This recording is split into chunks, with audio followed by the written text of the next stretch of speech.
We invited May Sam to come and open our time together. So I'll invite May to come up.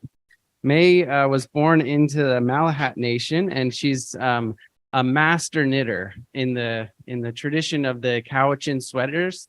May is one of the best, and so she's a knitter, and her art is brilliant. If you ever get a chance to see some of her work, it's really brilliant. And lives in Startlip First Nation in Wasanich territory. So May, I'll invite you to come up and give our opening. Good morning, ladies and gentlemen. It's a beautiful day. I love the rain. It washes our trees, our plants, and waters all the land. Want me to use this? I'm very happy to be here with you this morning to do the blessing. And it's so important, the prayers, to do an opening and acknowledging the land that we walk on, and also to give thanks for our ancestors here before us. And our trying time through the COVID, and there's so many other things that has taken place. We just need to continue and have a strong mind, strong heart for our loved ones that have gone through so much. It's been very hard. And I really truly believe in prayer. It really helps me keep on going and taking care of my family. I need to stay strong and look after each and every one. Each and every one that comes before me, especially today, to say hi, Chika. Hi, Chika, for having me here with you today to do the opening prayer and the blessing for you, each and every one, for you and your immediate family at home. When I do the prayer, you're going to think of those that are your whole family, from the youngest to the oldest. You're going to think of them and send your blessings to them, and they'll receive it. And it's only from your heart. My traditional name is Swetstisia from Malahat Nation, where I was born. That was my grandmother's name. Okay, I'll hurry up. Yeah, I was born in Mill Bay, in Malahat. My grandmother was from Malahat and my grandfather was from Cowichan. So I grew up by the Cowichan River. And it was like hard work and dedication helping my father. He was a single parent. And had my auntie living with us to help him look after me and my sister. So it was just helping her, packing water from the river, making hot water in the backyard to wash her wool. So that was just sharing the part of what I had to do when I was a child. Like many of you in your childhood and all the hard work that you had to do with your family, I could only imagine. So just sharing that with you, that today is so different with our children. Technology and with our families is, it's a very hard time trying to get through to them and say, you got to get off that couch and do something. You got chores to do in the house before you can go on your phone. So it's, my precious little ones are just little, but they look at me and they listen. So I have one grandson. He told his two children, you guys go outside and play. You can be a kid for a while and go out and play. They turned around and looked and they said, Dad, we got chores to do before we go out and play. So I was really happy to hear that they remember, you know. So I just had to share that with you. It's just all the love in the world that we do and share with our young people, our family. Now I'm going to do the blessing. First, it's in my language. It's Halkamenam. I truly believe in saying the blessing in my language first and then translate it into English for you, Haichka. And then the song, when I sing the song, you're going to think of all of your immediate family. Send blessings to them also, Haichka. Pinamaxnas, commands a to manas a to sonder spray, slalom stay. Masi, Haichka, titel CM, na I native. Haichka, the mug. Kus I titel namut e to nakaf and tamok nasi Haichka. Gwam gumstus and squallow and kus e mush e to nakaf and tamok nasi Haichka, titel CM. Slachenstal nasi kus e mush e to nakaf and tamok nasi Haichka. Now see lalam at the mug easily e to na lelam. The school out at Nasquail, Nasi Haichka.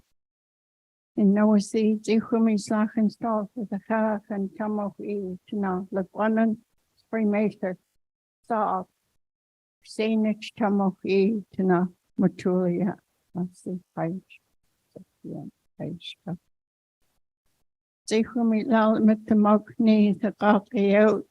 The Mokni Hatlos knee, the Gaki out. That's with the doctors and the nurses. Massive Haichka. You know, it's the Tichumis Lachen, so the mug, the Hatlos, knee, the Gaki out, the eyes play out. I praise and I thank the Creator for our blessing for each and every one here this morning. I ask the Creator to bless the building that we're in today in University of Victoria. A blessing for our footsteps here. We walk on this land. A blessing for the territory, Esquimalt, Songhees, Suk, and all of Saanich Nation here in the South Island, Vancouver Island. A blessing for each and every one.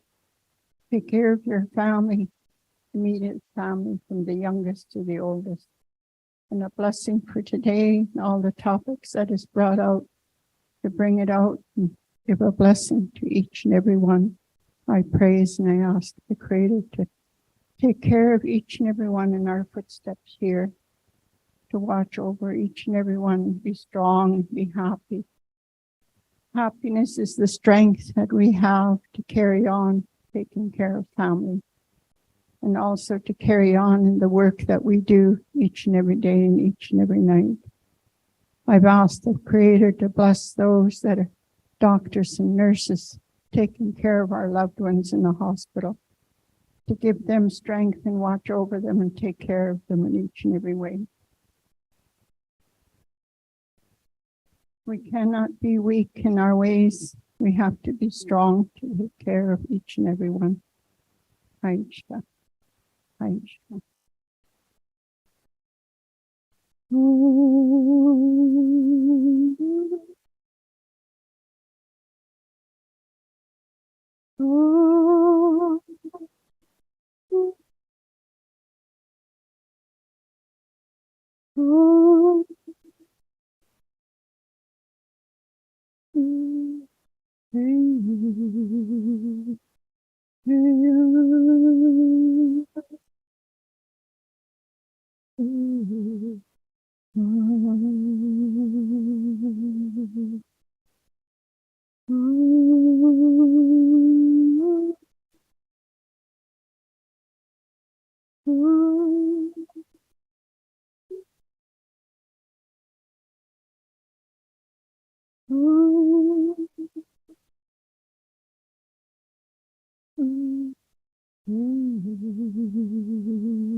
I praise and I thank the Creator for a beautiful morning and a blessing for each and every one of my dear ones here with us today. And I want to share with you that following our Saanich Indian Shaker Church for years, it was a trying time for me and my late husband, and also for all of the members in the Saanich Indian Shaker Church, helping communities, those that were in need, and learning from our elders, the teachings and the songs. This song that I sang is from the Saanich Indian Shaker Church, and I sing it into a melody. It's a very strong, powerful song, but I changed it into a melody for you, for blessings, to help you and take care of you, to touch your heart and strengthen your heart in each and every way.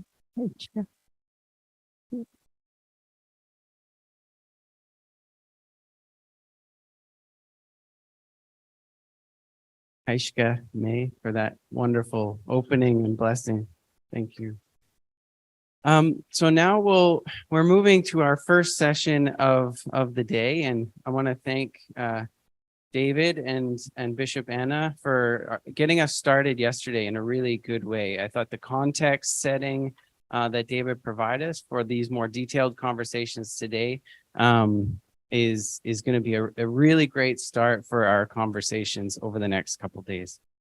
So the session right now is the burdens and benefits of religious property ownership. And Jeremy Weber, who's professor of law here at University of Victoria, is going to chair this session. So I'll invite Jeremy to come up and introduce himself and the panelists, which would be Kathy Chan, Carol, Liao, and Roshan, Danesh. Well, good morning, everybody. It's wonderful to see you all this morning. We have three magnificent panelists, so I'll keep the introduction spare so that they have a chance to talk and you have a chance to ask your questions.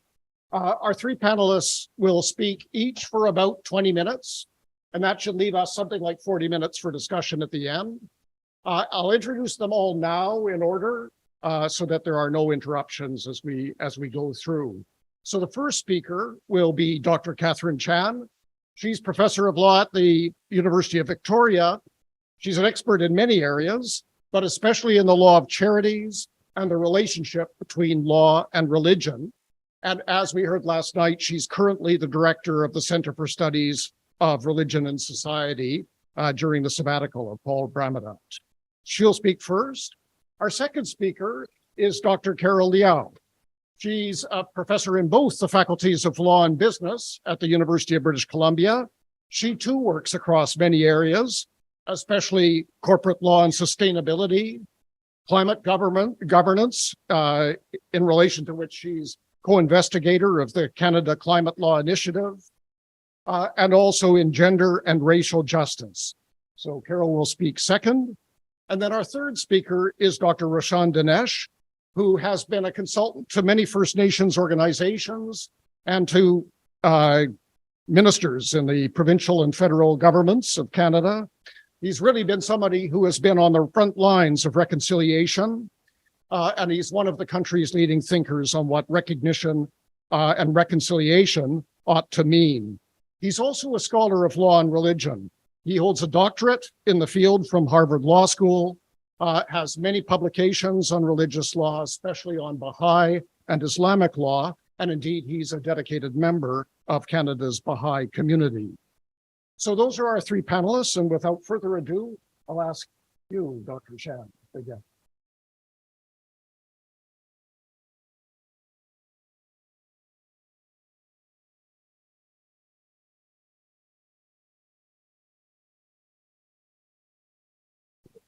All right, there we go. All right, thank you, Jeremy, for the kind introduction. Thank you, Sam, for the kind welcome this morning.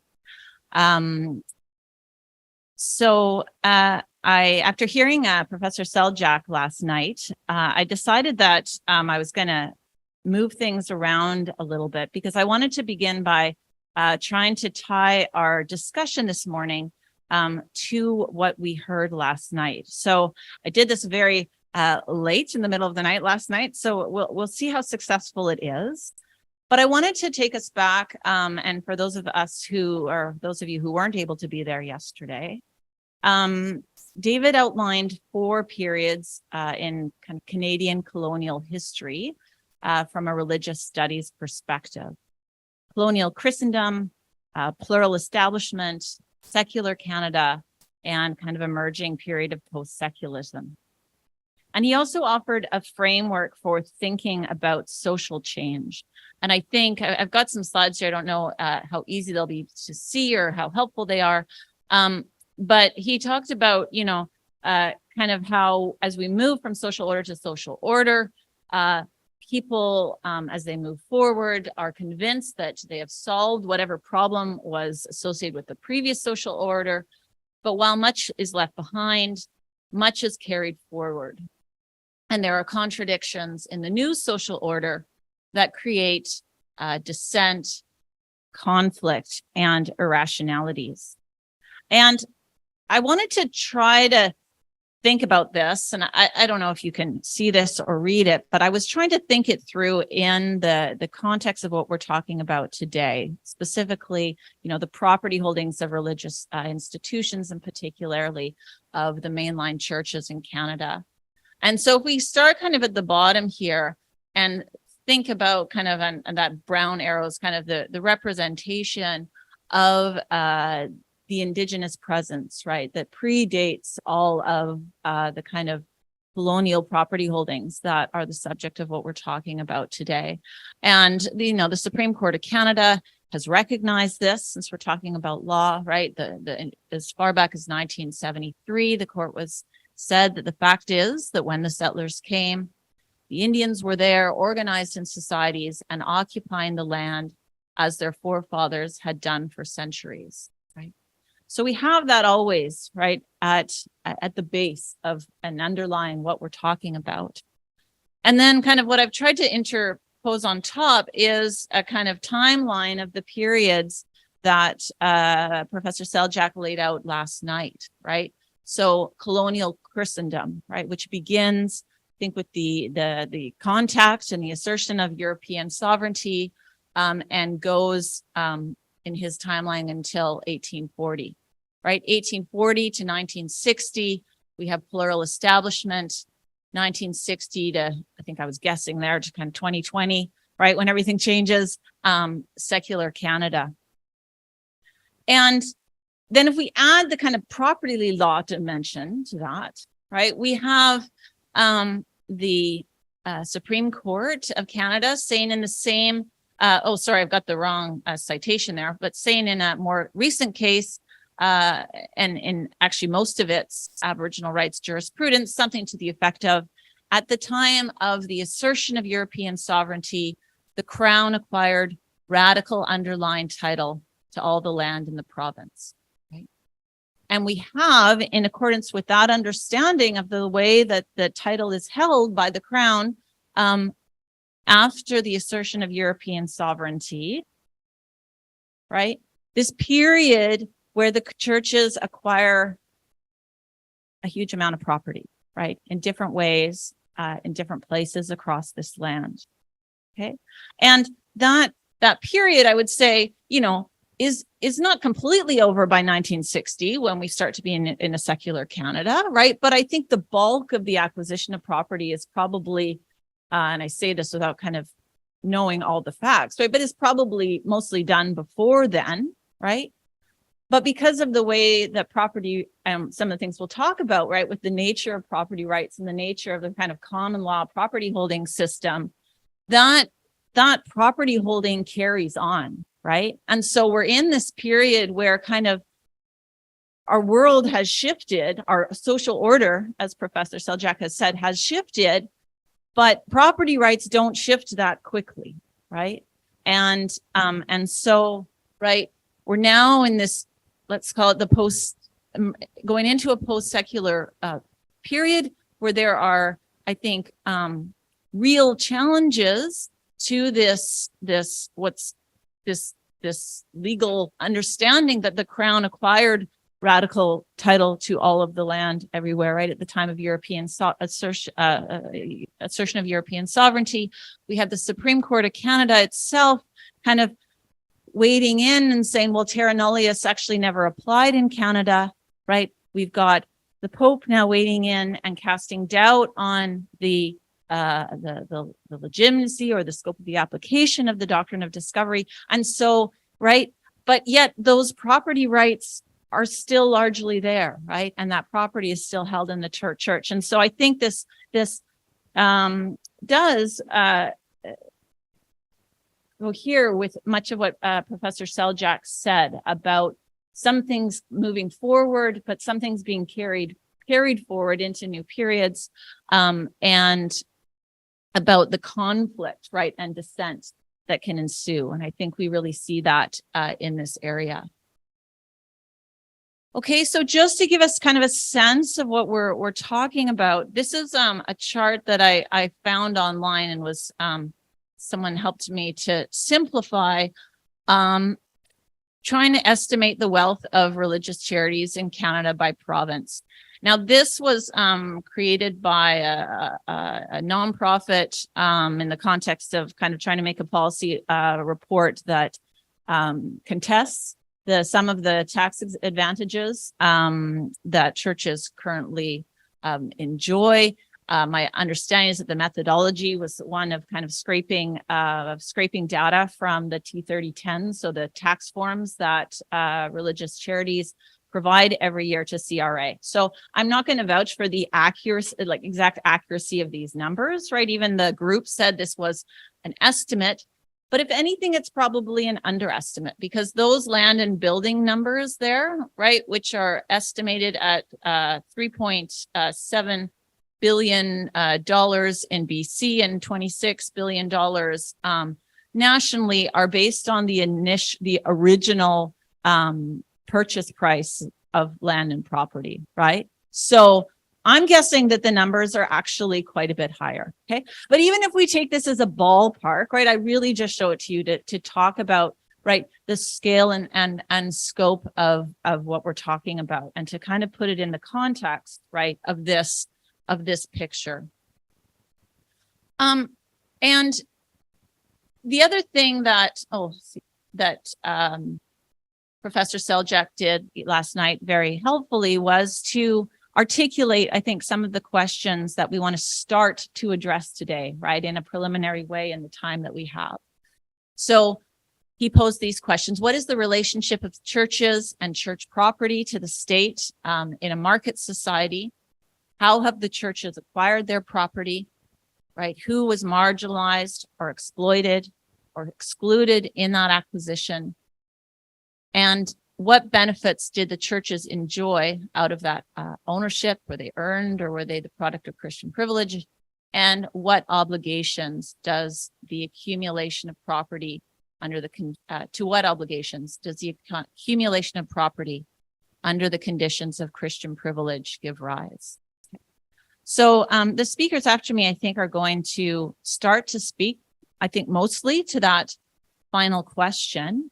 I'm going to talk a little bit about questions 2 and 3, and predominantly about the benefits, some of the historical benefits that the churches enjoyed out of religious property ownership. And again, this is very much in the way of kind of high-level summary and stage setting. But I was kind of struggling with the scope of this. And so I was kind of looking for a framing, and I was taken back to an article I've read several times by a 20th century philosopher and legal scholar by the name of Morris Cohen.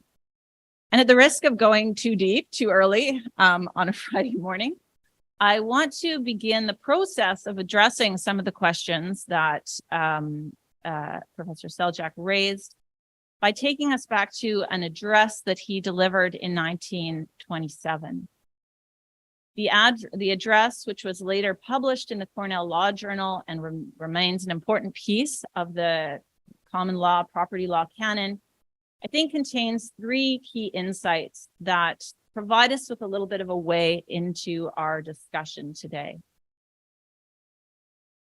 So Cohen's first insight, which was, I think, novel at the time, but mostly uncontroversial today, was that property rights are in essence a form of delegated sovereign power, right?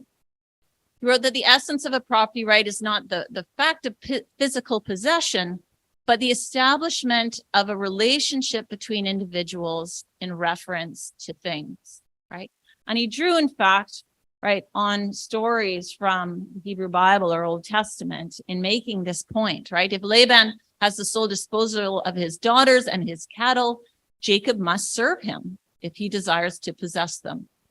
In a regime where land is the principal source of obtaining a livelihood, he who has the legal right over the land receives homage and service from those who want to live on it.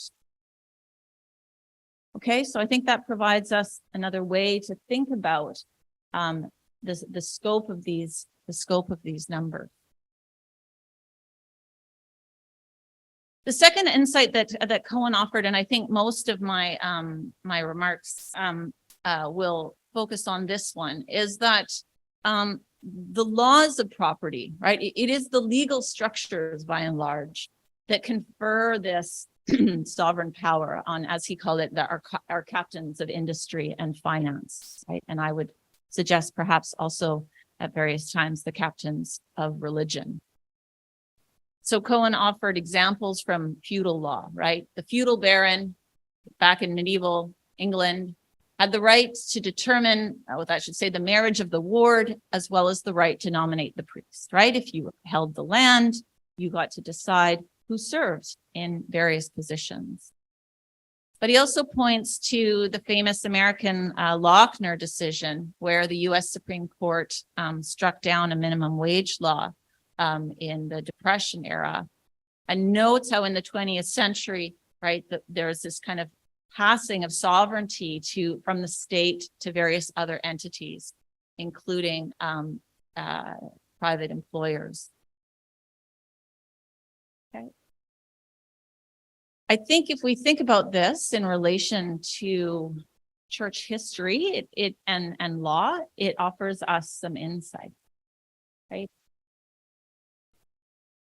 In many ways, I think that the history of the Western legal tradition governing religious property is a story of the law finding ways to facilitate religious bodies holding land, and then occasionally stepping in to limit that land holding when religious bodies got too powerful. Okay, because the starting point, right, is that churches and other religious bodies are not natural legal persons, right?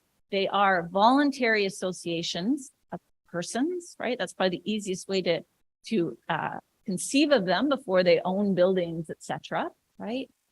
And voluntary associations are not typically recognized as persons under, at least in the common law tradition, right? As voluntary associations of individuals, thus, rather than legal persons, church communities were in many contexts incapable of holding land, incapable of, suing or being sued or having other legal capacities. And what we see in the history of, Western European law is efforts to get around that, right? So as far back as the Edict of Milan, right, Emperor Constantine recognizes the proprietary rights of the Catholic Church and permits the faithful to leave their property to it, right?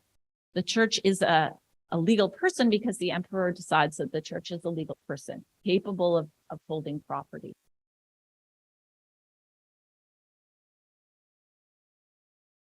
Okay, and from this we get this development of the idea of various religious bodies as corporate entities, right? This moves to England, where the parson or rector comes to be recognized as a corporate body that represents and defends the rights of the church. It's extended to collegiate and episcopal churches. Bishops and even church wardens are regarded as corporations who can hold title to church property. Okay, so incorporation is used as a way to allow and facilitate, right, religious property ownership. There's a couple of other important techniques. One of them is, right, just the legislature decides to confer special status on entities, right? And we see this often also in a Canadian context. And of course, the creation of the trust, where the common law creates this facilitative device for the holding of property that's very flexible, and that allows a person to give money to a second person, person B, right, to hold it for the benefit of another set of persons, or, right, and this becomes very important in church history, or for religious or other charitable purposes. So many of you, I think, will be involved in religious bodies that are incorporated, right? And I think Carol's going to talk a little bit about the directors of such corporations and thinking about what some of their responsibilities are. Some of you are probably in religious bodies that are constituted as trusts or that have important trust elements. And I'm just going to end, I think, by talking a little bit about some of those legal privileges of charitable trusts, because although they're not as common today, right, they were one of the key legal mechanisms through which this movement of land and capital to religious bodies, and particularly the Christian church, occurred. So there are a number of privileges that charitable trusts in particular enjoy. And a big one, right, is perpetual existence, right? This relates back again to our timeline and kind of thinking about how it is that we can move on, right, in terms of our society and our social order without getting very quick or very easy shifting of the ways in which property is held, right? So in general, in common law, a gift is void in a common law system if its terms preclude the alienation of land or capital for too long a period, right? The common law in general doesn't like land to be tied up in perpetuity, likes it to be alienable. I'm not going to get into more detail than that, right? But it's this policy idea that for the free market of property and particularly of land. But charitable trusts can last forever, right? And again, there's some nuance in this, but in general, right, land can be given and it can be held in perpetuity for charitable or religious purposes, right? And so that requires us to think, when society moves so quickly, right, is there any way around that? Second advantage is enforcement or protection by the crown. So the state, right, or the crown has always had a role in protecting and enforcing charitable trusts, right? So, and this is built into the whole trust structure, right? In a private trust, the idea is that if the trustee misadministers the property, then the beneficiaries are the proper people to sue, right? In a charitable trust, including a religious trust, charitable trust, if the trustee misadministers the property, right, historically it's been the attorney general, the legal officer of the crown will step in and provide that assistance. There's a rule that we may get into this afternoon a little bit, that the court can actually get involved and occasionally change the purposes for which trusts are constituted, where their purposes become impossible or impractical to carry out. I won't go into the details of this now, but it's another instance of the state kind of assisting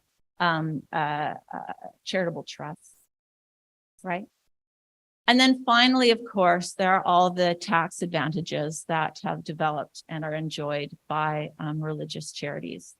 And we're going to get into more of the details and the weeds of some of these tax advantages and the kind of obligations that they carry this afternoon with my colleague Brad Bryan from the law school, right? But I think many of you who are involved with these organizations are aware of these.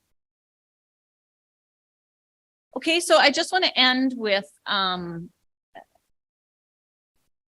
communicating briefly, I think, what was Morris Cohen's final insight. He said, you know, because property is a form of sovereignty, because it's a form of power, property rights must be justified in the same way that government powers must be justified. It is necessary to apply to the law of property, he wrote, all those considerations of social ethics and enlightened public policy, which ought to be brought to discussion of any just system of government, right? And I think this idea, right, that property is power, and so a higher standard, right, of and obligations flow from that power, parallels a kind of idea that's been growing in the common law that all who wield power should be subject to legal controls, right, and not only kind of state government. So that's an idea that I leave out there for us to consider and continue discussing, and perhaps that's a good time for me to leave it over to Carol. Thanks very much, Kathy. Thanks, Kathy. Carol. All right. Thank you so much. Can you hear me here? I'm just going to stay right here.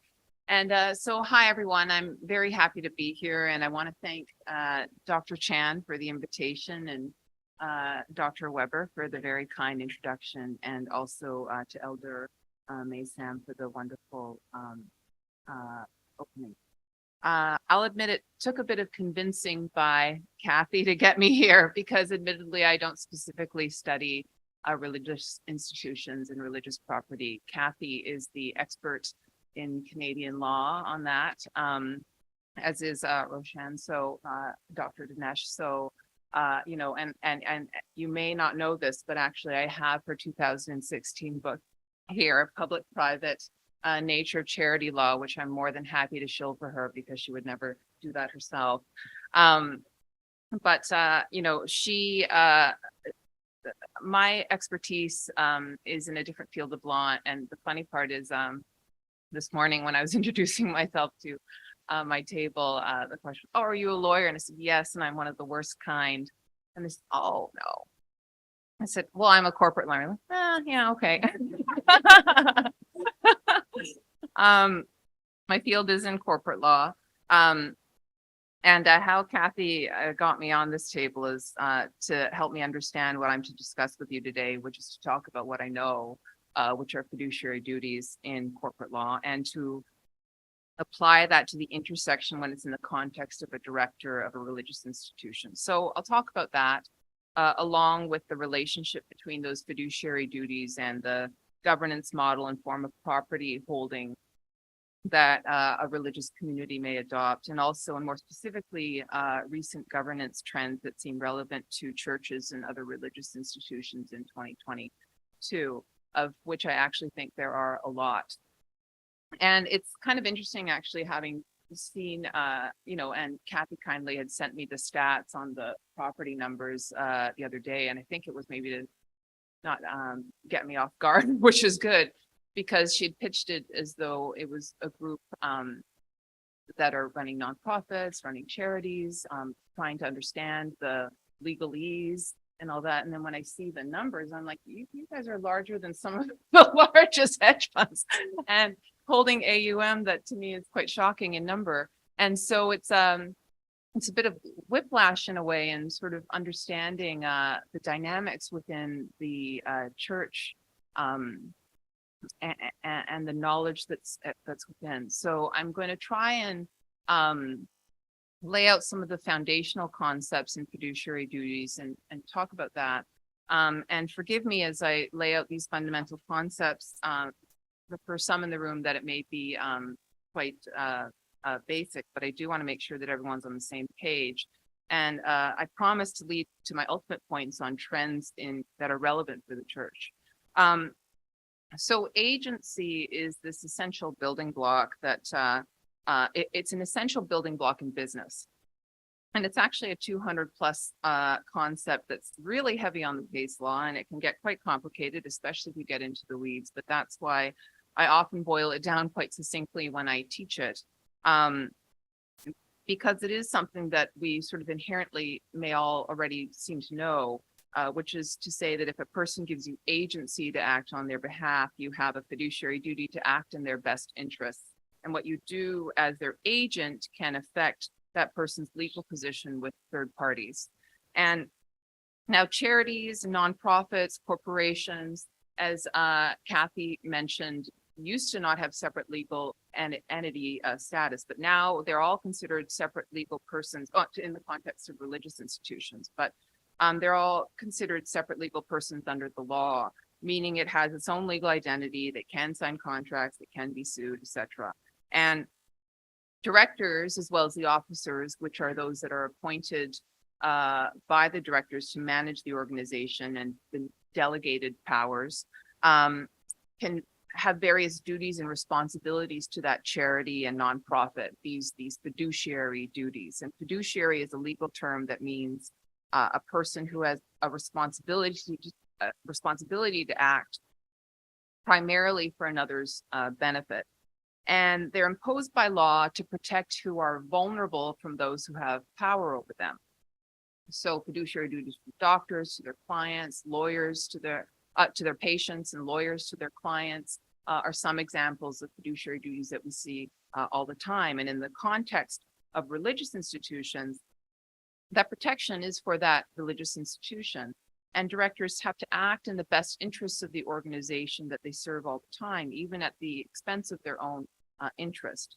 Now, to me, actually, that's quite aligned with what I imagine the sentiment is as to how religious organizations should be run, right? Although one can sit down and certainly debate what those best interests are and what the purpose is, that charitable purpose, and that ultimately is what the board is meant to do.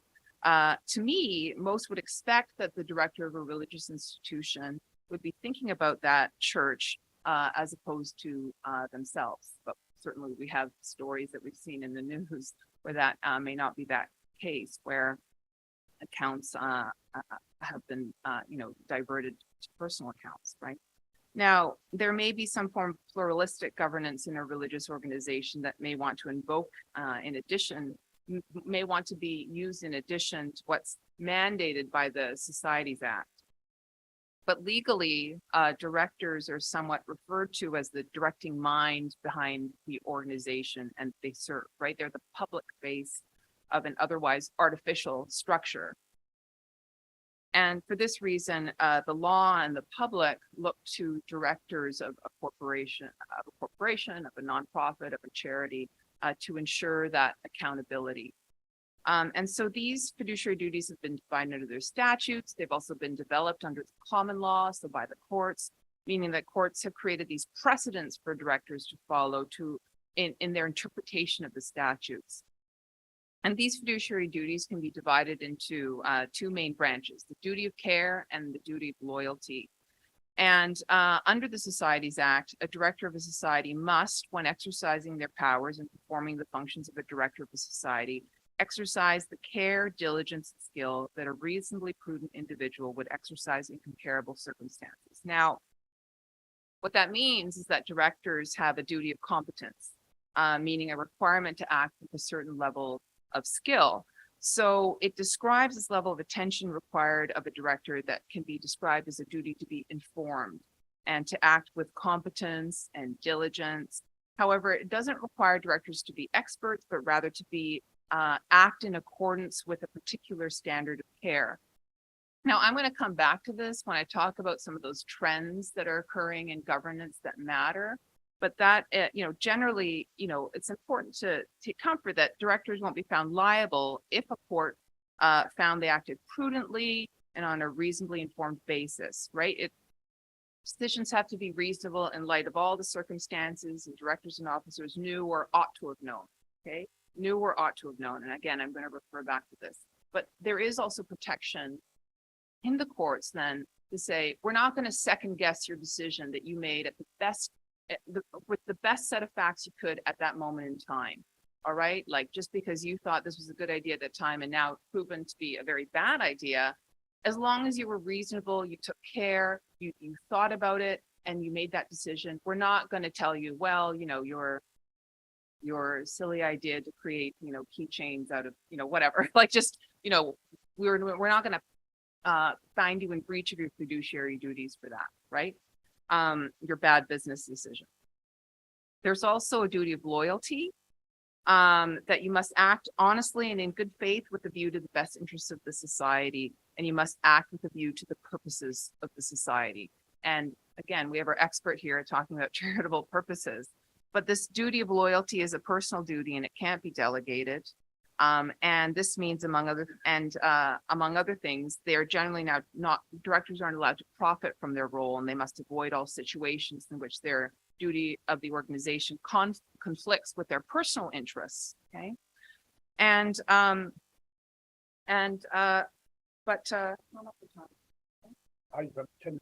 Oh, good. Yep. 'Cause I have a lot more to say. I'm just getting to the bare bones right now in terms, I'm just talking about that, but there's with that duty of loyalty, there may not be a lot of situations where directors find themselves, it may not be so clear cut, right? Many organizations have directors who are in a conflict of interest immediately upon their election or appointment as a result of an inherent conflict. And you may find that a lot of times in closely held kind of organizations or smaller organizations, right?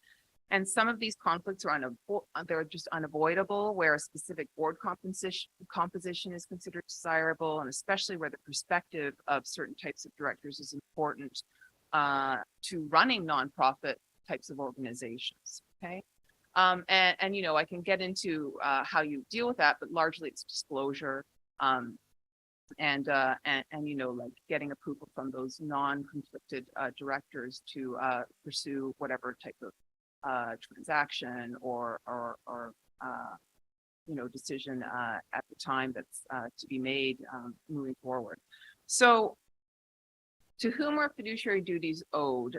It's important to keep in mind that charities, nonprofits, corporations, directors owe that legal duty to the organization. And some people think that by joining a board of directors of an organization, they're in this position to get to help their family, their friends. However, they have to keep the best interests of the organization ahead of their own personal interests. And in a nonprofit or charity, the boards owe a fiduciary duty to that organization itself.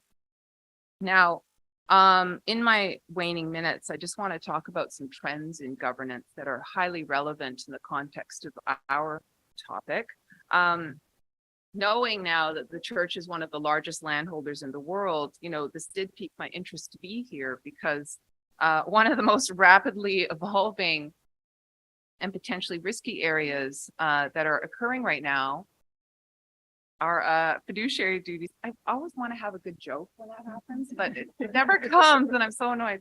But they're needing to pay attention to. And this is actually kind of in the space that I'm operating on with the Canada Climate Law Initiative, which is that we're informing boards. Part of your duty of care is being highly aware of the environment around you and the risks that are being imposed upon your organization due to those environmental type of concerns. And our civilization depends on a stable climate.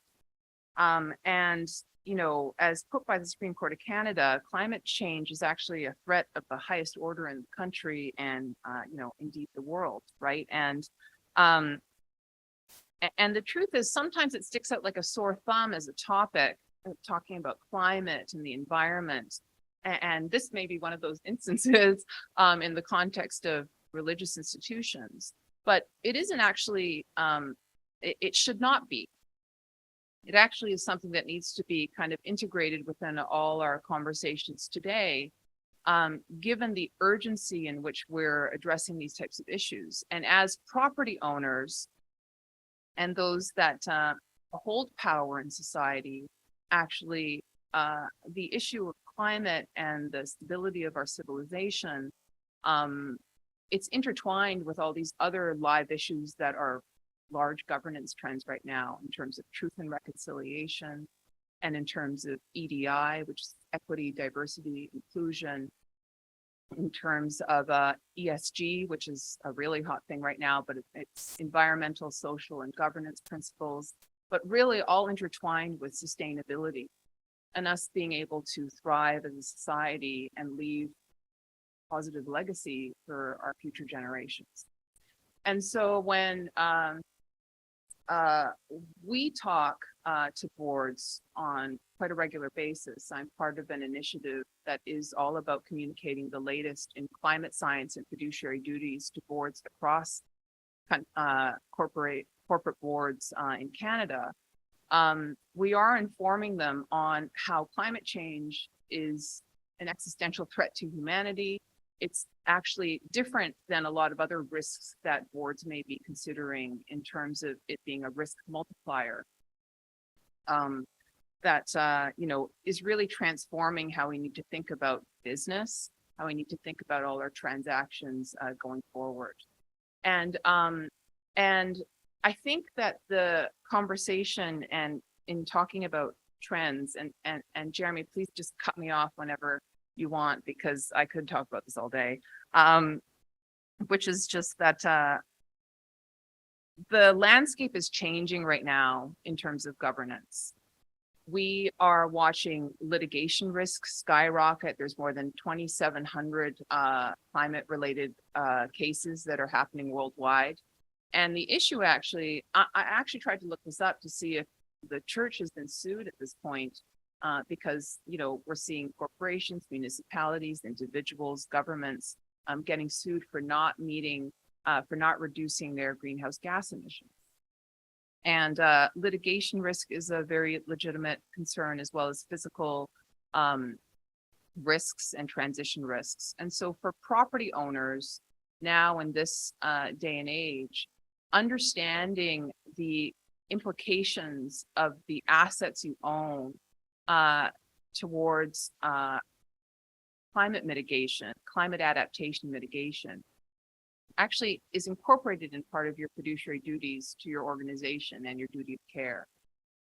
And the other reason why this is particularly specific is not just the environmental, but the social risks too, is that there are disproportionate effects on Indigenous peoples in terms of climate disaster.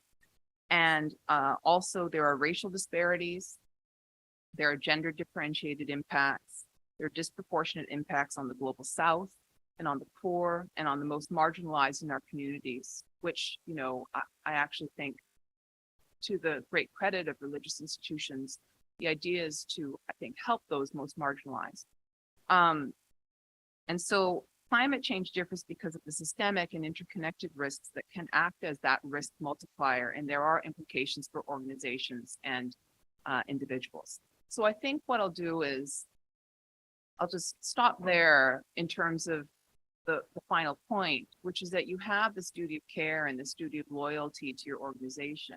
But one of the most important things then as a fiduciary that is thinking about the charitable purpose and the benefit is remembering that surrounding environment and the relevant trends that require that degree of skill, care, for you to be aware of and incorporate those risks in your strategic planning and your thinking of your organization moving forward.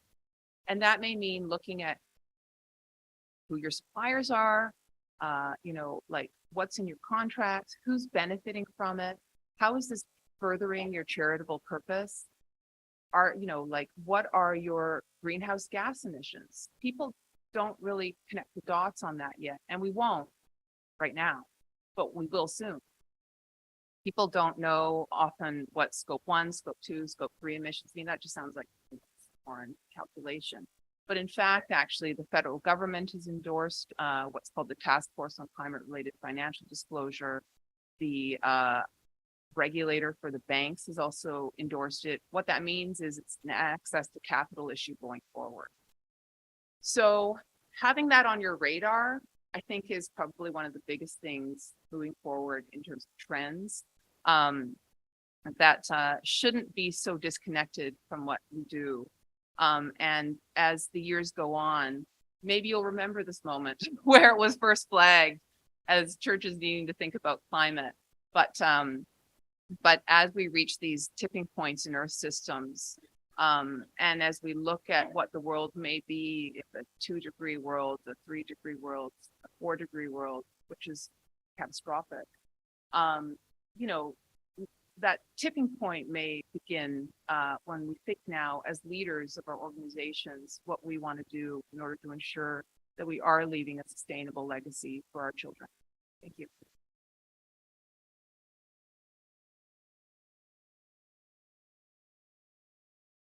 Thanks very much, Dr. Liao. Roshan. Good morning, everyone. I want to thank Elder May for starting us off in the right way this morning. Thank you so much for the prayer. Also want to, of course, acknowledge that we're on the territory of the Lekwungen-speaking peoples, Spanish, Esquimalt, and Songhees First Nations. Very grateful and able to be here today. And thank you to Catherine and Carol and Jeremy and the organizers. I thought I would just situate myself a little bit in this discussion for a moment or two, if only to just show how singularly unsuited I am to be sharing a few words with you. My grandparents, none of whom have any connection to Canada, I'm a first-generation Canadian, were of Catholic, Jewish, and Muslim background. Because of their socioeconomic circumstances, none of them in various parts of the world were ever property owners. As Jeremy mentioned, I ended up not having a connection, direct connection to any of those traditions. I was raised in a Baha'i family. And of course, I'll just do it this way. And of course, we're talking here about burdens of property ownership.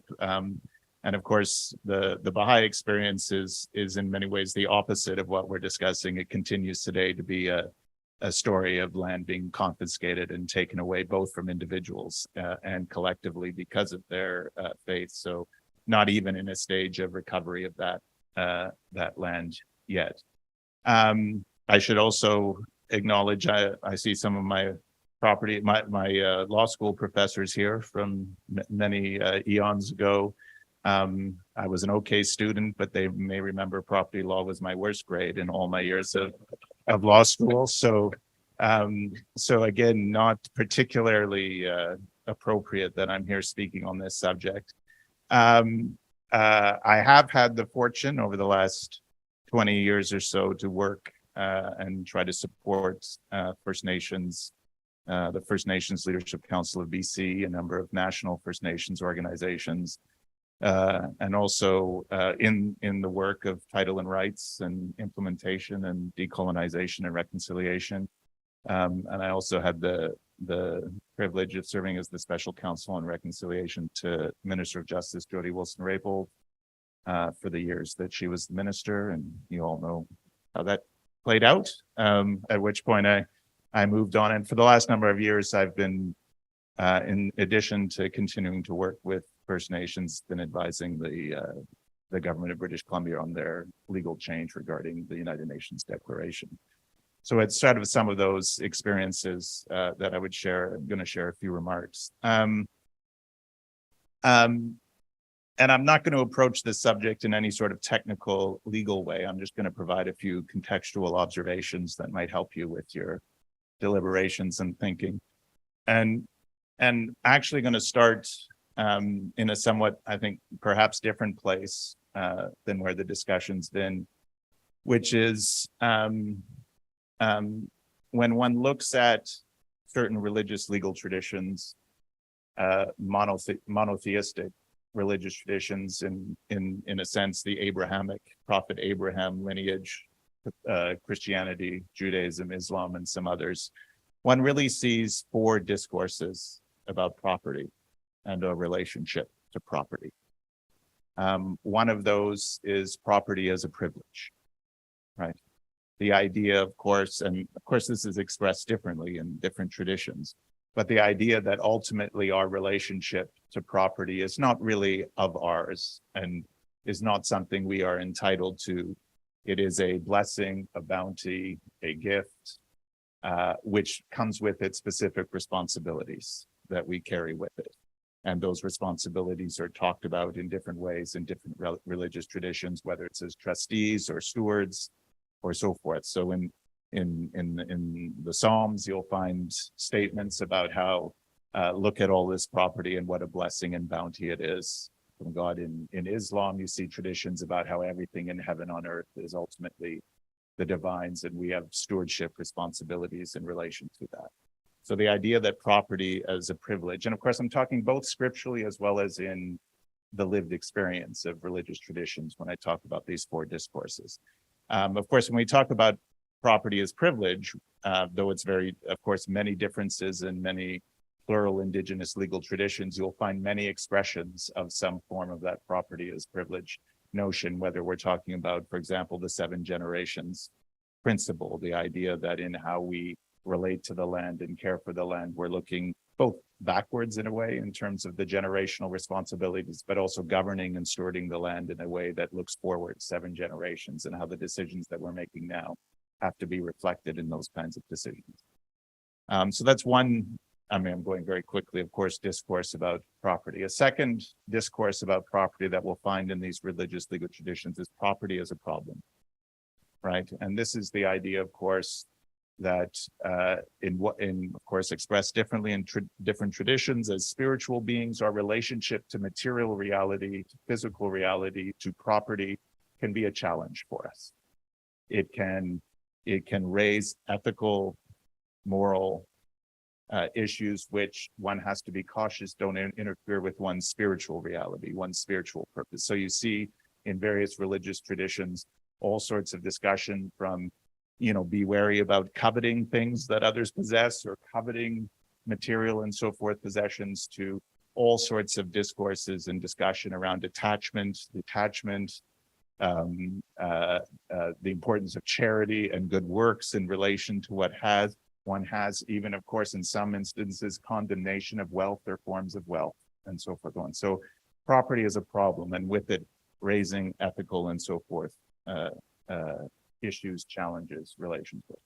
The third is property as praise, right? And this is the idea of, it has many expressions. A sort of nuanced expression, of course, would look at, one could think about traditions of pilgrimage in holy place in different traditions. In certain traditions, one has an obligation to visit certain sacred places, and of course, when one is not there, one faces them when engaging in ceremonial or spiritual acts. But of course, property as praise also takes a form in what was talked about earlier, of the acquiring property, one purpose of which is to form places and spaces where praise takes place, and ceremony and ritual, and those collective acts that take part of that. And of course, many different expressions in many different traditions. We could talk about, big house traditions up and down here in these territories and peoples here, or we could talk about synagogues, mosques, churches, and so forth. So we have property as privilege. You're probably impressed I used P's so well so far. I'm sure you've noticed, right? But it took a lot of thought, I have to say. Again, shows you how unsuited I am for this task. Property as privilege, problem, praise, and the last one, of course, is property as power, right? And again, many expressions of that. Some Catherine touched on some of the historical aspects and the discussion of sovereignty and so forth. But one particular expression of this is that there's a relationship between the possession of property and the possession of souls. Right? And again, we sometimes see more benign expressions of this idea. So a benign one is just even the idea of going to other lands to take a message, to share a message. And we can look at forms of missionary work and all sorts of different kinds of traditions and different religious traditions. But then you have the other traditions of property as power, right? So you have the historical relationship between conquering and conversion in many traditions. And I see experts in Islamic traditions here and various other Christian traditions, all of which have some lineage to conquering and conversion practices. You, of course, and again, it was touched on, the relationship between the sovereign, right, as the underlying and ultimate property owner, and what the public religious and nature of the state and everyone sometimes who lives within it, depending, is what the religious affiliation, that connection between possession of property, possession of souls.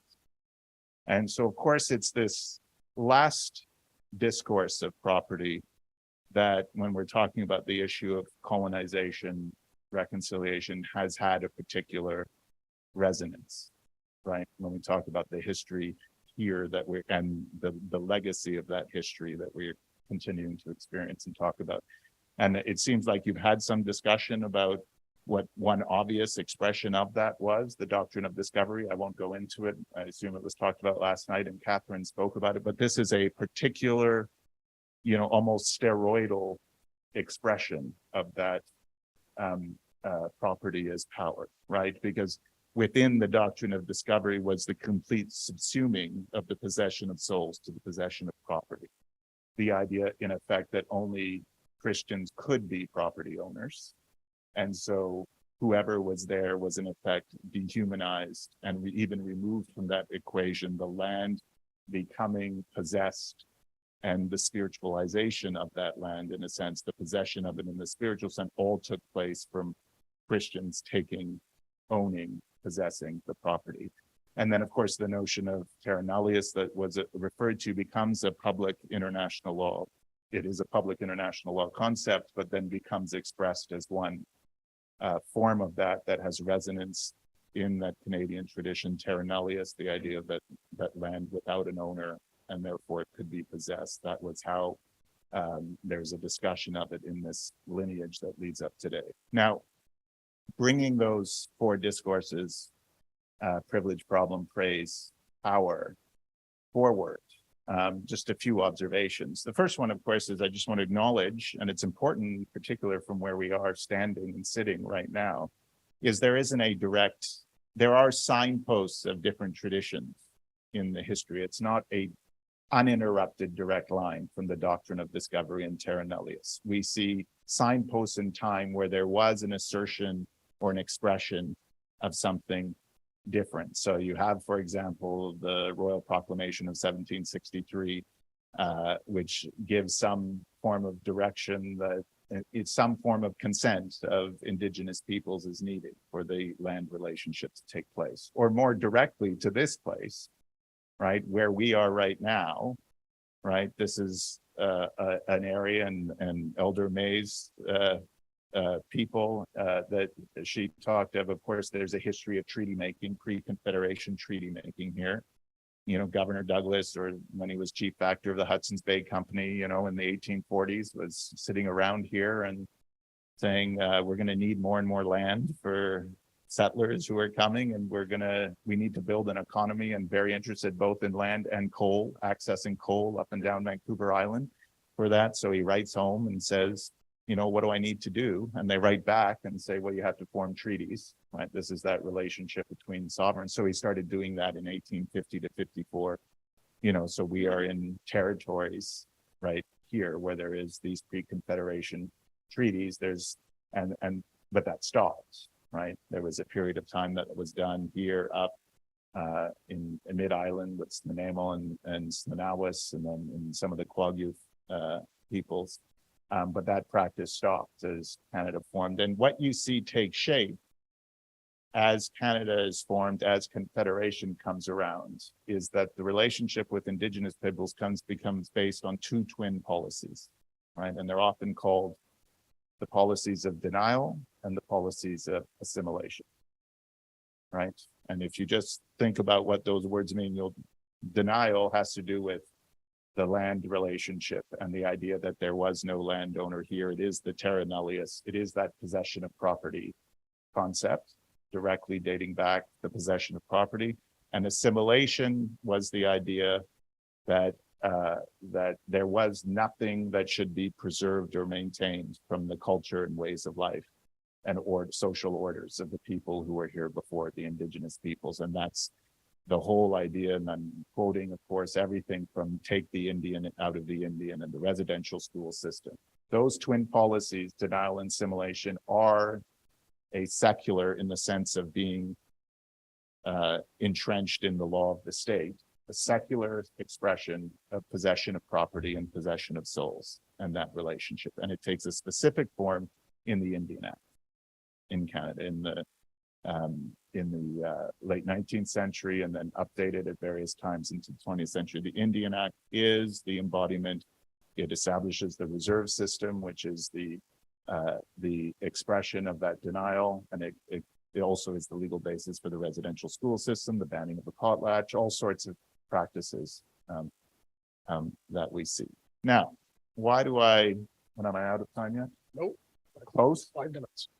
All right, I'll just be brief, and we can leave it to questions. I'll just say 3 more points about why I'm saying all this. The first is I raise those 4 discourses of property and talk about the direct lineage to the topic yard, because I'm encouraging you as you grapple with these questions about what you should do today to, in the course of thinking about that, think about your traditions as well, because there's other traditions than possession of property as power in those traditions. And there are things to draw on in relation to privilege, problem, and praise that can directly correlate to many of the things you read about when you're reading about all the news and the media about what can be done, whether it's land back, whether it's how land is managed and governed, whether it's what takes place on the land, whether it's how decisions are made to use it.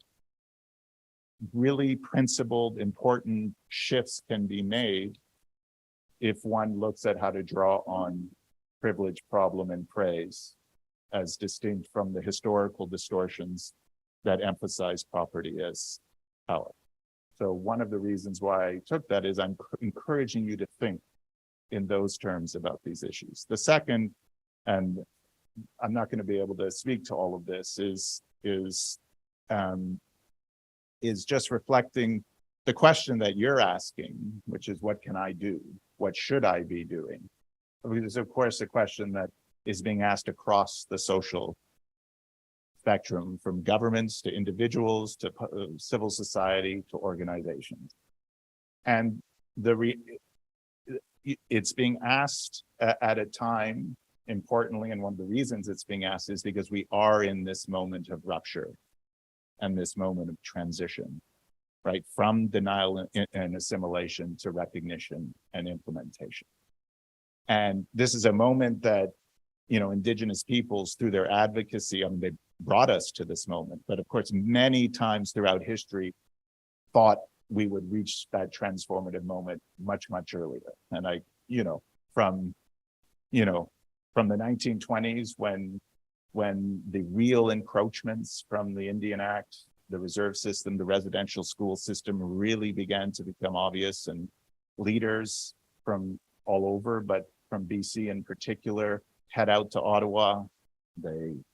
They speak to the Senate committees. They raise the alarm. They say has to change. This was one of the first times of real organization by Indigenous peoples for collective advocacy, pushing back on the Crown. And they make these representations, and the response was to amend the Indian Act to make it illegal to raise such issues, to hire lawyers to raise such issues. Like, I could give you moment and moment and moment where Indigenous peoples brought to the brink of these shifts only to see that denial and assimilation take root, take so strong. I was going to tell a few stories of more recent ones, but he's giving you the glare now, so I'm going to run out of time. So, but all I want to say is we're in that moment of transition now. It's the shifts. I mean, even 10 years ago, I would sit around with the First Nations Leadership Council of BC, and literally we would have conversations of how do we get Canadians to talk about reconciliation? No, that's not an issue any longer, right? There is, because of shifts, TRC, Chilcotin Nation decision, the murdered and missing women's inquiry, like all sorts of shifts have brought to the moment where actual potentiality for that denial, assimilation to recognition and assimilations take place. But it's very disorienting. It's very confusing for people. It's very challenging to answer that question. What can I do? And I was going to speak concretely about some things you can do. I don't have time, so I'll just say this. One is, and actually for both of these, I'll point you to the book True Reconciliation by Jody Wilson-Raybould, which admittedly I collaborated with her on it, which it says in it. So I'm just shilling book sales at this point. So it's totally self-interested. But she talks about the difference between performative reconciliation and the substantive reconciliation that I have to do. There's a tendency to stick with the performative stuff, both in society at large and certainly by government. And she breaks that down. And the second conceptual lens she uses for how you position yourself in this work is all through the notion and identity of being an in-betweener in breaking down the silos. And religious organizations have to adopt and play that role. I can't go into the details of it. I'm out of time, but thank you for listening.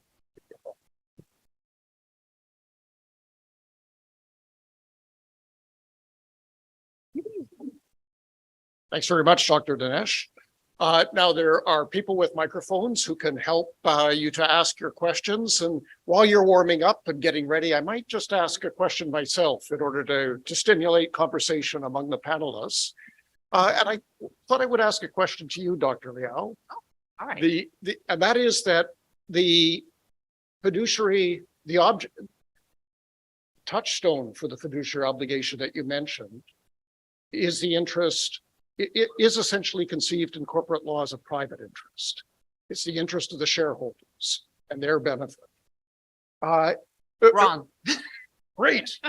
But there have been times in which that kind of focus on the interest of the organization, times and places, have interfered with the roles of community directors, interfered with the role of workers directors. And I was wondering whether you could bring us up to date on the extent to which it's possible to have an organization serve a public interest, especially I think relevant to religious organizations, which are in substantial ways, or at least one hopes, other regarding. Yeah, thank you for the question. I'll just say, I need to correct actually a part of the law that actually gets miscommunicated quite frequently and it may be by virtue of the fact that we are next door to the United States. The law is best interest of the corporation, best interest of the nonprofit, the organization, the charity, not the shareholders, not the investors, not the members. But in the States is actually best interest of the corporation and the shareholders, which invariably gets shortcutted to meaning the shareholders, and then another shortcut meaning share value, meaning profit, etc.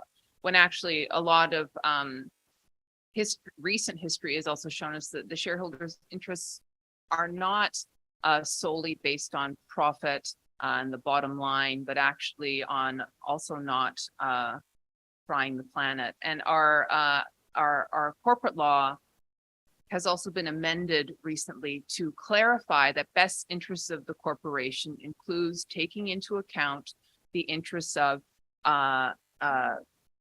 employees, consumers, creditors, government, and the environment to make their best decisions. So disregarding stakeholder interests and that surrounding community is actually bad governance. And the trouble is that you've got TV shows and movies and, like Gordon Gecko and, for certain generations. And I guess now it's Billions, and, these shows that perpetuate this norm that's quite incorrect. Now, that is especially the case for nonprofits and charities. The fiduciary duty is not to the shareholders, it's not to profit. And I'm glad actually for the opportunity to correct that. And certainly if it is, well, as we can see from a lot of the messages coming out of the Business Roundtable in the States, Larry Fink, et cetera, shareholder interests are clearly changing.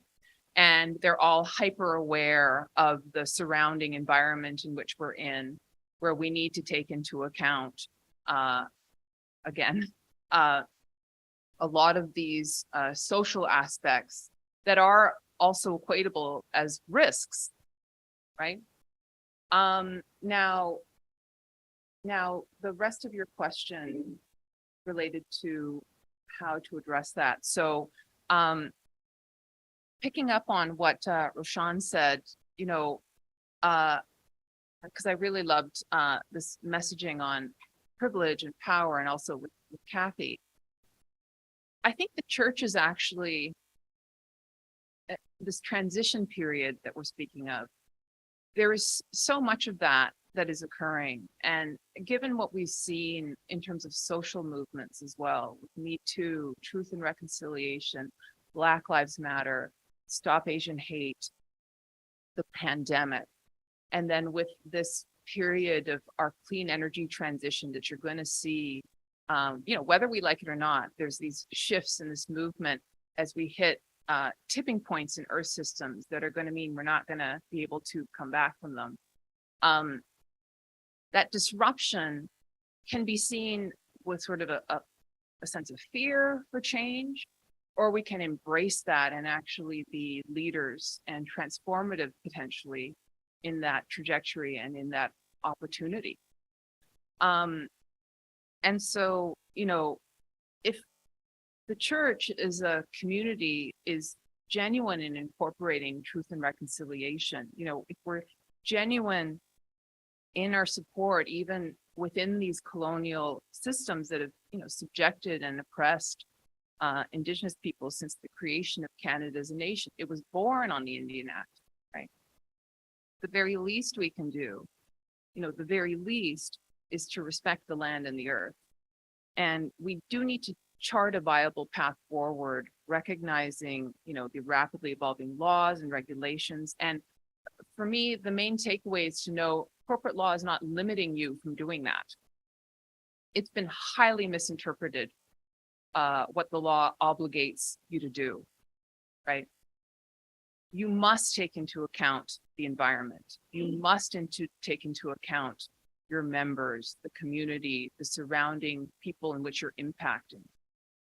So the role of the church in advancing transformation and change, it is an aspect that we really need to think about in this emergency in which we're in, because there's just a huge room for improvement in how we incorporate these types of risks and opportunities in how we operate our institutions. If I could ask a question like that, actually, also to you, Dr. Chan. One of the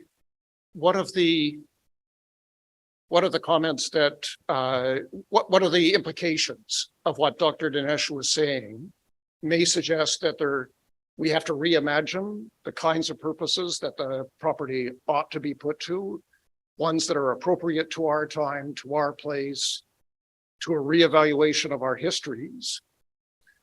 A lot of the property that churches have accumulated has been given to them for particular charitable purposes, sometimes impressed with trust obligations.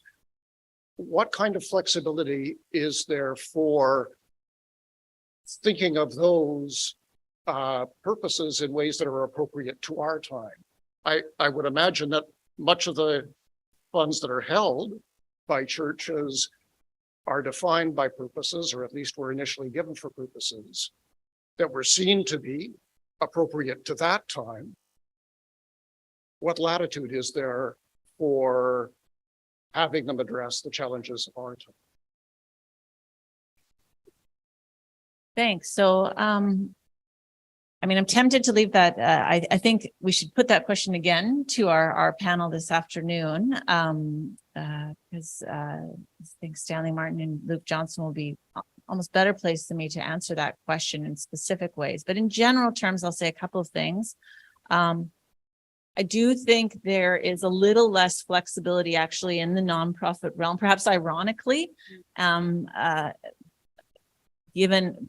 this idea of trust purposes, right? The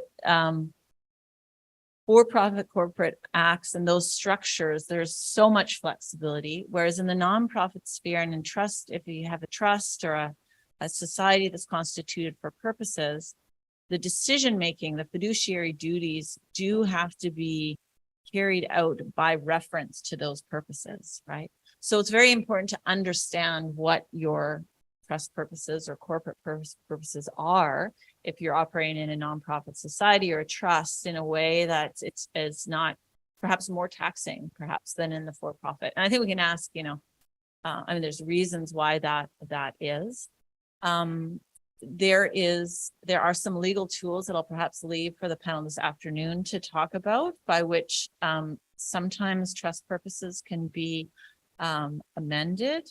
But there is also, I think, a great deal of flexibility in the interpretation of certain purposes, right? Because many of them are drafted in very broad terms. They are drafted as purposes, not as activities if they're done, well, although, CRA likes you to move into like really specifics, but generally they're in kind of aspirational mission object terms. And so that there's often quite a lot of room for interpretation. Thanks. Questions from the floor? Yes. Oh, sorry.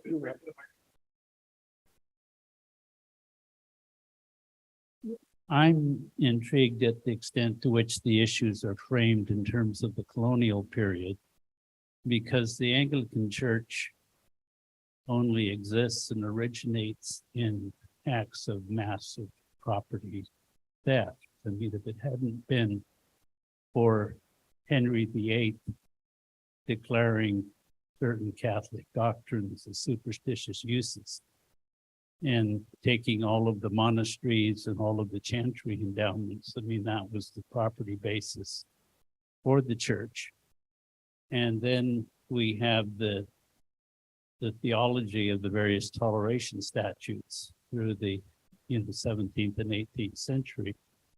But it seems to me that charity still doesn't provide an opportunity for the type of religions that we were discussing yesterday, because the requirement for a monotheistic God and how narrow charity law is in terms of what is a recognized religion, which follows through its history going back to the superstitious uses. And so I guess my question is, to what extent are these new religions able to rely on charity law in dealing with property and getting access to these privileges?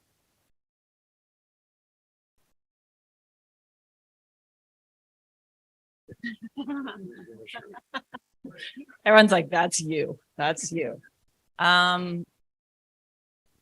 Yeah, no, it's a good question. I think we'll come back to that again this afternoon. I think what's being alluded to is that the same kind of legal framework that confers all of these extensive privileges on the Christian church during this period in history also gets to define what is a religion, right? And where those outer boundaries are. And so I think the question is about whether, that system can accommodate new forms of belief in, the resurgence of indigenous spiritualities or the nuns or some of the trends that we were talking about yesterday. And I think the question is, or the answer is perhaps that there is some, rupture, or will be, I think, some rupture there as well. And maybe it'll all kind of rupture at once, but you know, the legal system, one of its most important functions or ways in which it does confer power and distribute power is by establishing categories, right? And defining things, and including things that any religious studies person, as I'm often told at the center, right, will tell you, you know, can't be defined in those kind of ways, right? Like a concept like religion. Well, the law will try to do it anyway, in or if certain powers and privileges follow from the control of that status. So I think the category has been disrupted to some extent, and will probably continue to be disrupted more frequently moving forward. I'll just say, just to add, because I appreciated actually Kathy's pointing out that, you know, in corporate law, there's a lot of flexibility. And in the nonprofit charitable realm, well, it depends very much on what those listed purposes are. And the part that I think is quite intriguing to me, as someone that in preparation for this panel was looking into that intersection, the complicated ways in which trust law, tax law, you know, all these different fields of law are intersecting in religious institutions, and what that maze that they need to navigate in. And I was reading this interesting case talking about tax exemptions and what would qualify. And it was talking about a Christian summer camp and whether or not they would qualify for the tax exemption as a public place of worship. And I am sort of intrigued in seeing how the law does move in many ways to try and encapsulate and incorporate the different nuances of developments that may be occurring in the religious area. And I guess I would just say, I find it somewhat an access to justice issue. That would be the case for smaller organizations to be able to see that, but from an abstract perspective, and from a power perspective, I mean, I'm curious as to how much of that is a concern with these new types of religion. If that is something that is like seeing it from a particular angle, whether or not that is something that should be a source of concern, or perhaps something that is maybe challenging a status quo in a good way.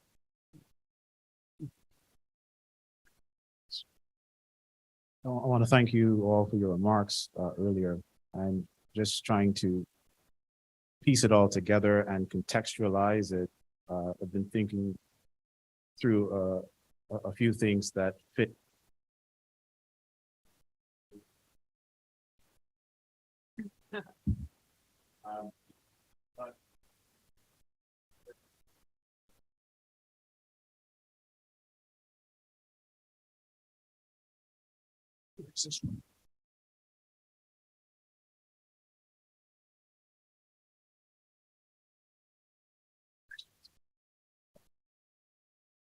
So I'll start with a question, and then I'd like to provide some contextual reference. So my question is, what recourse does the church and other faith traditions have with regard to advancing policies that speak to the purpose of faith traditions that own property, that want to do more and more social good? What I'm observing in the Lower Mainland as it regards to certain church properties are policies that are coming on stream, and some that have been around for some time, that seek to reinterpret the privilege that a lot of the churches have with regard to tax exemption of the properties. What's happening is,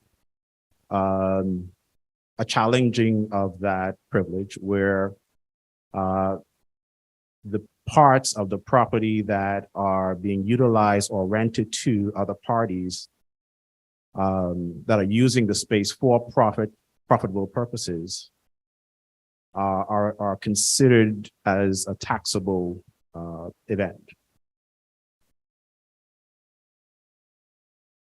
In that circumstance, the rent that comes from that entity serves to further the mission and ministry of the church. And without it, that mission and ministry would be threatened.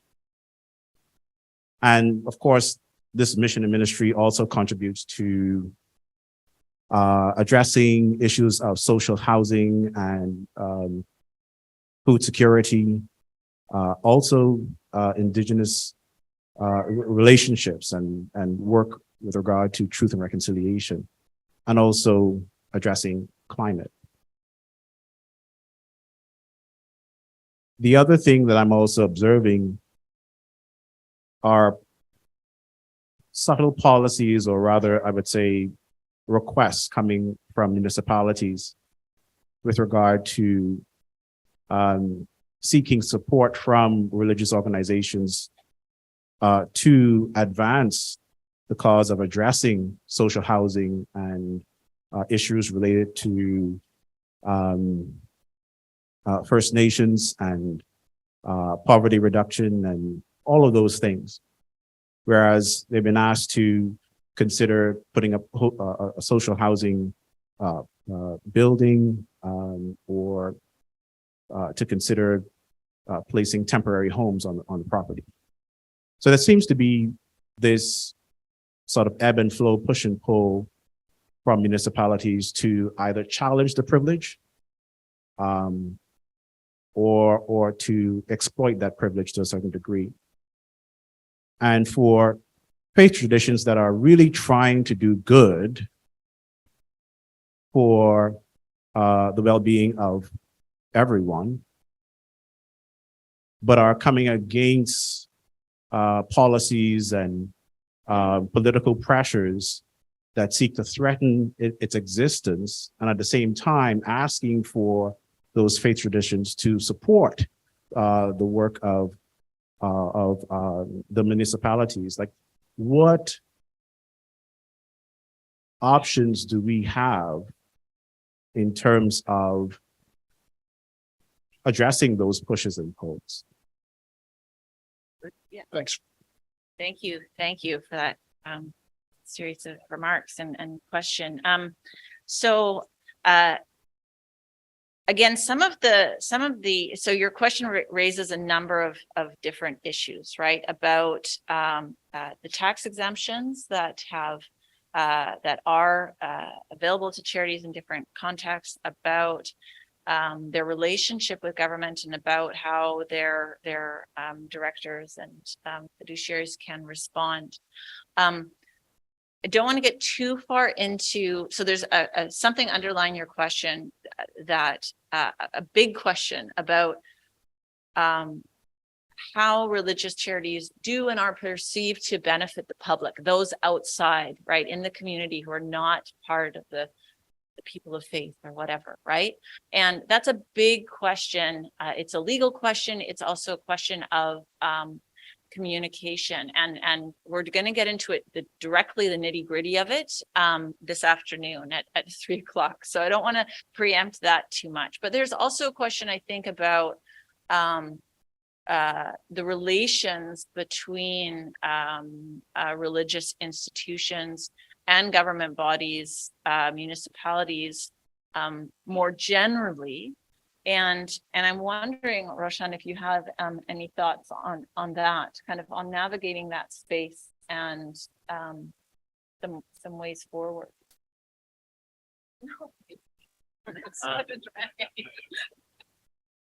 Well, I mean, the specifics of the question, I don't, then the technical issues aren't really my area to speak to. I should say, when I was listening to your comments, at one level, in one way, I think, this is a story as old as religious state interactions are. And it's an expression of a push and pull that of course can have much more intense expressions than what you're expressing, but it's also, part of an ongoing navigation of that relationship that's always been there. So, I mean, that's what was crossing my mind. And then the other thing that just crosses my mind in this discussion, and it's not really directly related to what you asked, but there is another space within what you're talking about, which remains unclear, which is the Indigenous space in this relationship between municipalities, public organizations, churches, and religious organizations, and how they are going to navigate in these spaces. The reality is, number one, that municipalities in many instances have been the slowest in trying to figure out navigating that on the ground relationship. Number two, when we've been discussing fiduciary and so forth and so on, there is a complex, uncertain question about the relationship and even to some degree, one could say the existence of municipalities in relation to Aboriginal title space and those jurisdictions. Then the third issue, and I think this is more a challenge, and again, this is not on the topic, is what is the types of relationships that religious organizations could form in a leadership way with who they understand to be the Aboriginal title holder, and how to define those relationships anew on the ground at that level, which is a municipality-like level, and form their forward way thinking about how to address social issues through that legal relationship as opposed to the traditional ones. I think that circles right back to the Catherine's charts about the moment in time we're in and the ruptures and disruptions. I think it's that space where a religious organization, going back to what I talked about being in betweener, would be the courageous leading of a new way of conceptualizing in local space, how to do the good works and actually drive a redefinition of the legal relationship in a way that actually works for religious organizations as well as Indigenous peoples. So it's not quite to your question, unless you take my answer to be forget about municipalities and focus on a different order of government defines that relationship. Oh, okay. Thank you also for your question and your thoughtful comments on that. And I actually did have just a few little things to say. One is tax exemptions. There's tax avoidance, which is legal and advisable and the good thing to do. And then there's which we saw from the Panama Papers and the Paradise Papers. There's tax evasion, which is not a good thing to do and very bad. And then there's tax avoidance, which is the sort of middle of that we see quite on occasion. And for the church, there is that privilege with the tax exemption, but I suppose I might as well. This is what my academic freedom is for, right? My tenure. I think a lot about how my true colors show in the sense that I think about it in terms of power and who I want to have tax exemption and who I don't. And so, I teach a section on First Nations business structures where I say apologetically, I'm sorry that this colonial garbage has occurred to you and that you have to navigate and create these limited liability partnerships and this, just to avoid the tax and this hall of mirrors. In order to do that, but I will, I'm there for it, right? Like that is what we are going to do to ensure that. And the truth is that when I hear your question, I go, it depends to me so much on what that organization is that's getting taxed for that rental income. If it's a small church, I'm like, yeah, that sounds terrible. But if it's one that holds $5.2 billion in our province, I mean, then I come to the avoiding tax avoidance as the right thing to do, where I say, just pay your tax. Like there is a societal reason also why we have tax and that benefit that makes me just think in that way that shows how inconsistent my brain works on sort of the flatline application of laws that I apologize for, but in truth is kind of my thinking process on it. If that I would be inclined to almost repress as I'm giving advice to the client, but from a human perspective is sort of what I would hope for, that if it were a very large church resisting tax, I would say, you know, like their right for the tax exemption, I'd say, or maybe just let it go, you know, like, and, you know, talking about the municipalities, and I think that is a really interesting way of phrasing it, is, you know, challenging our privilege, but then also exploiting.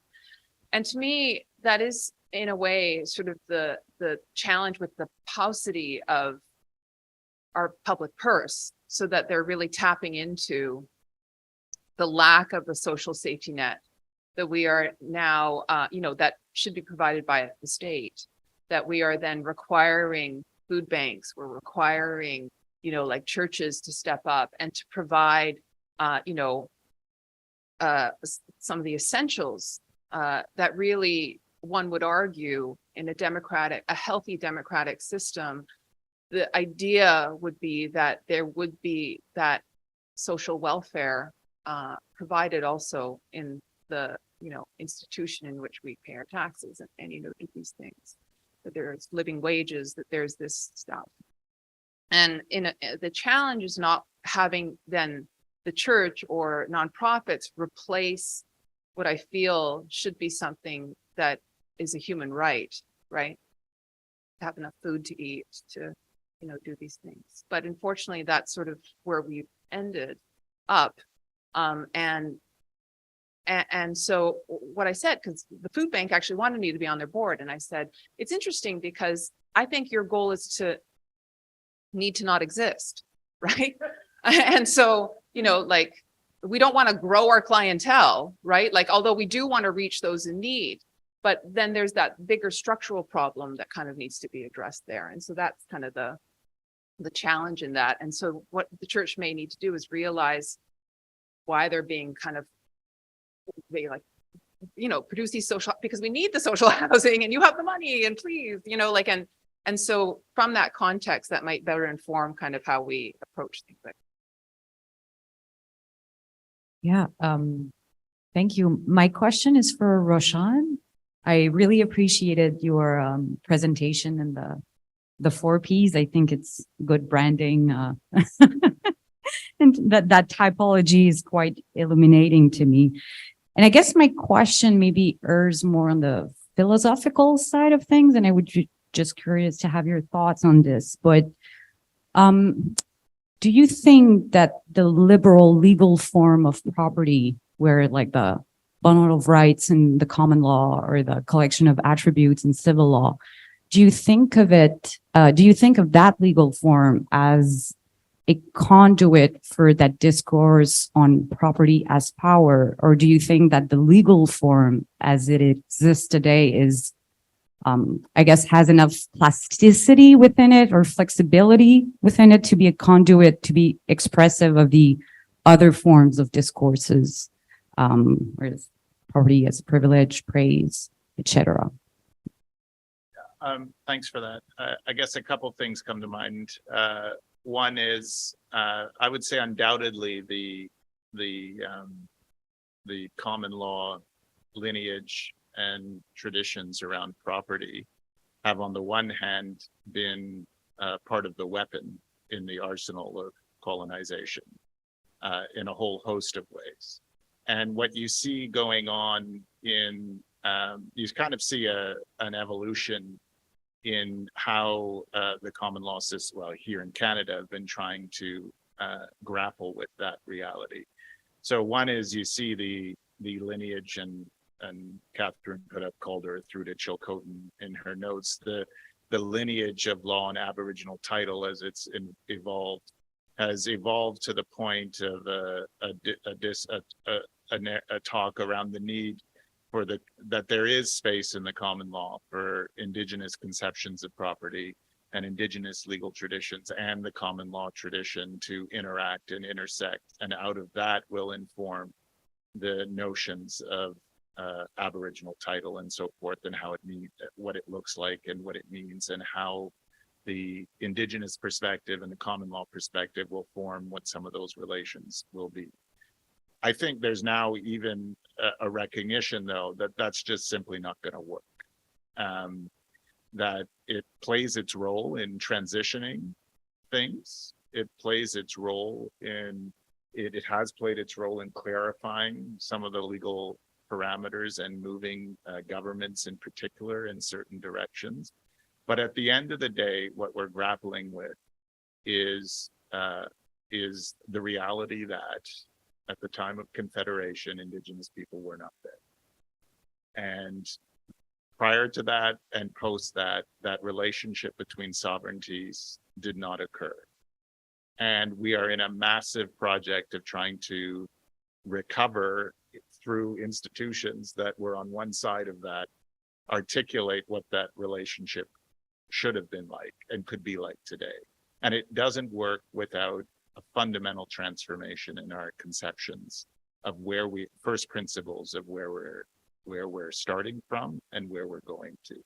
I mean, this is why, I mean, Jeremy teaches Indigenous conceptions of property as well as common law, property law, and the law school. Like, so we're now transitioning into a recognition that we're into a fundamental legal transformation if we actually want to grapple with these. This requires the fundamental work of Indigenous peoples, which they're doing, rebuilding their governing and legal institutions as part of that, because it's out of that work and then structuring the proper interaction with common law, legal and political orders that that new relationship based on first principles can start evolving.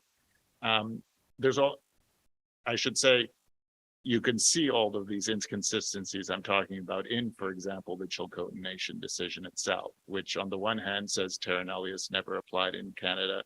On the other hand, holds up in effect that because if there wasn't the common law, there would be no law. This would be a lawless land, which is in itself a denial that there were legal orders here. So it's terra nullius, and it's saying it's not at the same time. And I don't think this contradiction can be gotten out of without accepting that we are really in the space of fundamental transformative work that needs to be done, looking at the underlying first principles that have to be in place to form that proper relationship. This is part of what I alluded to as that difference between performative and substantive shifts. We're far too focused on the easy stuff and not the real hard stuff that requires sacrifice and shifts in social patterns in real ways. So anyway, that's just a quick. Well, this has been quite a stimulating panel. It's wide-ranging, challenging, and as we heard, there will be opportunities for pursuing many of these themes as we think about these issues over the course of the rest of the conference.